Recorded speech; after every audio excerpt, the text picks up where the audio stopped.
नमस्कार विद्यार्थी मित्रांनो, मी अभिषेक ठिगळे एज्युकल्चर मध्ये तुमच्या सगळ्यांचं स्वागत आहे. अवघड वाटणारे प्रश्न या सिरीज मधला आपण पुढचा प्रश्न बघूया.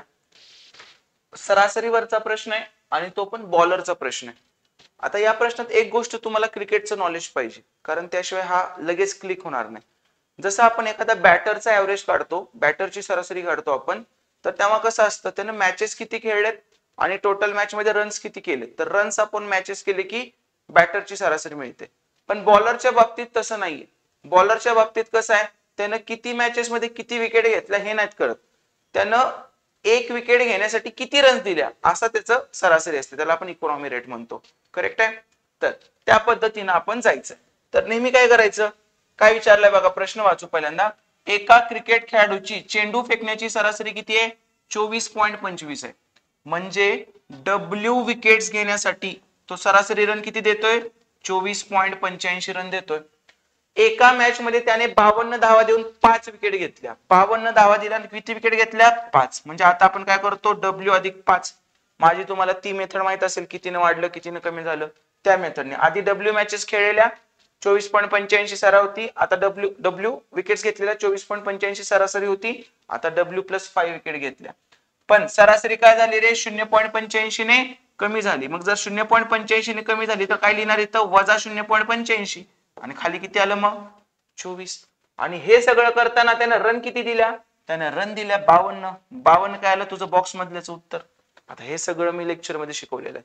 आपण काय करायचो, मॅचेस करायचो, त्याचे ऍव्हरेज रन्स बघायचो, परत एक्स्ट्राचे मॅचेस, ठीक आहे, आणि परत एक्स्ट्राचे किंवा कमी रन जे काय असतील ते, इथून कितीने वाढलंय, इथून कितीने वाढलंय, आणि मग इकडून इकडे आणि इकडून इकडे, हे सगळं तुम्ही माझ्या शॉर्ट्स मध्ये पण पाहू शकता. आणि ऍव्हरेजचं एक पूर्ण लेक्चर आपण फास्ट ट्रॅक बॅचचं युट्यूबवर टाकलेलं आहे, ते सुद्धा पाहू शकता. आता मग काय करू शकतो आपण, डब्ल्यूचं किती झालं? डब्ल्यू प्लस 5 म्हणजे हे किती येणार? प्लस 5. आता याच्यानंतर आपण काय करतो, या 5 न याला गुणतो आणि या डब्ल्यू न याला गुणतो. डन. मग बॉक्स मधल्याचं उत्तर काय येतं? 5 गुणिले 24, 24 पंचे 20 आणि डब्ल्यू गुणिले वजा 0.85 म्हणजे वजा 0.85 डब्ल्यू. मग काय येणार इथं? वजा 0.85 डब्ल्यू एका साईडला घेऊ, इज इक्वल टू 120 वजा 52 किती आलं रे? 68. मग डब्ल्यू बरोबर किती आलं? 68/85 0.85. म्हणजेच डब्ल्यू बरोबर 68 वर खालचे 2 शून्य टाकू आणि याचा पॉइंट घालून टाकू आपण. काय ते मग 17/5/85, 17 चोक 68, 17 0 0 17 0 0, 5 1 5, 5 8 40, 5 0 0. डब्ल्यू चं उत्तर किती आलं? 80. डब्ल्यू चं उत्तर किती आलं? 80. त्यांनी तुम्हाला काय विचारलंय? त्यांनी तुम्हाला विचारलंय तर त्याने घेतलेल्या विकेटची संख्या किती अंतिम मॅच खेळण्यापूर्वी. अंतिम मॅच ही आहे, त्याच्या आधी किती विकेट्स घेतलेत? डब्ल्यू. आणि डब्ल्यू चं उत्तर काय आलं? 80. अंतिम मॅच नंतर विचारलं असतं 80 आणि 5 85 आलं असतं. समजतंय का सगळ्यांना व्यवस्थित? ओके. तर ऑप्शन नंबर 3. तुम्हाला दोन्हीतला फरक कळला पाहिजे. बॅटरचा ऍव्हरेज असतो मॅचेस आणि रन्स, बॉलरचा ऍव्हरेज असतो विकेट्स आणि रन. हा फरक लक्षात आला तर हा प्रश्न काहीच अवघड नव्हता.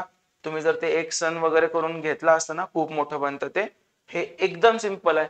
कुठला पण इन्क्लुजन एक्सक्लुजनचा ऍव्हरेजचा प्रश्न या मेथड मध्ये सॉल्व्ह होतो. आणि ही कुठलीही ट्रिक नाहीये, ही प्रॉपर कन्सेप्ट आहे. तुम्ही जेव्हा एक्स वापरून सोडवता, एक कॅल्क्युलेशन डबल करता, या मेथड मध्ये ते कॅल्क्युलेशन फक्त एलिमिनेट होतं. एवढाच फरक आहे या मेथडचा. बाकी ते कुठलंही तुम्ही ह्याच्यातून सोडू शकता. कुठले कुठले गणित, की बाबा वर्गात 10 पोरं होती, मग एवढा ऍव्हरेज होता, शिक्षक आले, एवढा झाला, तर शिक्षकाचं वय काय, वर्गातून एक जण निघून गेला, एक रिप्लेस झाला, सगळे गणित ह्याच्यात सुटतात. तुम्हाला कधीच एक्स आणायची गरज पडणार नाही.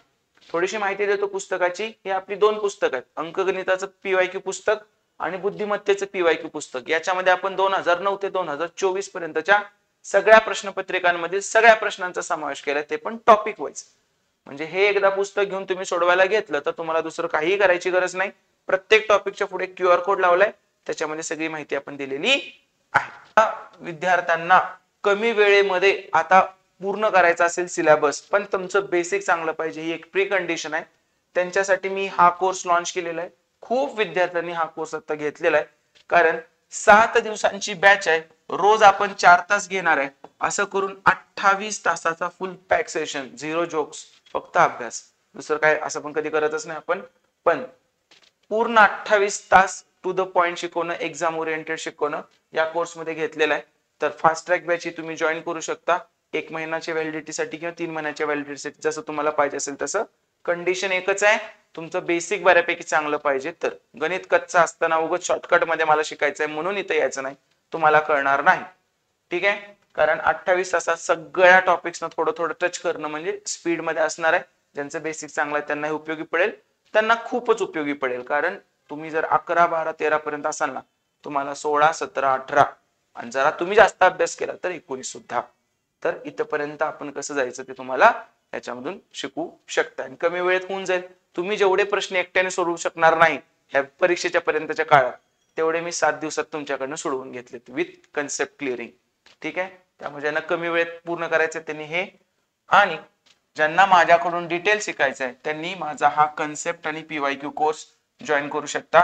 याच्यामध्ये आपण प्रत्येक टॉपिकची कन्सेप्ट आणि आतापर्यंत आयोगाला पडलेले 3500 प्लस प्रश्नांचा समावेश आपण याच्यामध्ये केलेला आहे. तर ज्यांना हे करायचं असेल त्यांनी ही बॅच 3 किंवा 6 महिन्यांसाठी जॉईन करा. आणि ज्यांचा गणिताचा संबंधच संपलेला होता 10वी नंतर आणि गणित आता शून्यापासून शिकायचं आहे, त्यांनी माझी ही बॅच जॉईन करा. याच्यामध्ये ती मगाची पर्पल कलरची बॅच आहेच, प्लस बेसिकचे 2 फोल्डर गणित आणि बुद्धिमत्ताचे मिळतील. त्याच्यात मी हाताला धरून शिकवल्यासारखं शिकवलंय. तर ज्यांना गणिताला एकदम शून्यापासून सुरुवात करायची आहे त्यांनी माझा हा ग्रीन पोस्टरचा कोर्स जॉईन करा. याच्यात बेसिकचे 2 फोल्डर, कन्सेप्ट आणि PYQचा तो मागचा कोर्स, असं ह्यात सगळं मिळणार आहे तुम्हाला. ही बॅच तुम्ही 6 किंवा 1 वर्षासाठी जावा, कारण 3 महिन्यात हे काही कव्हर होणार नाही. इव्हन मी 3 महिने ह्याला व्हॅलिडिटी ठेवली पण नाहीये, 6 महिने किंवा 1 वर्ष अशी व्हॅलिडिटी ठेवली. या सगळ्या बॅचेस एज्युकल्चर हे आपल्या ऍपवर आहेत. हे ऍप डाउनलोड करून तुम्ही बॅच जॉईन करू शकता आणि डिस्क्रिप्शन मध्ये मी त्याची लिंक सुद्धा देतोय, तर तिथून सुद्धा तुम्ही जॉईन करू शकता. आणि आपली ही अवघड वाटणारे प्रश्न ही सिरीज तुमच्या मित्रांपर्यंत पोहोचवा. तुम्हाला परीक्षेमध्ये त्यातल्या कुठल्या ना कुठल्या तरी पॉईंटचा फायदा होणार आहे. धन्यवाद.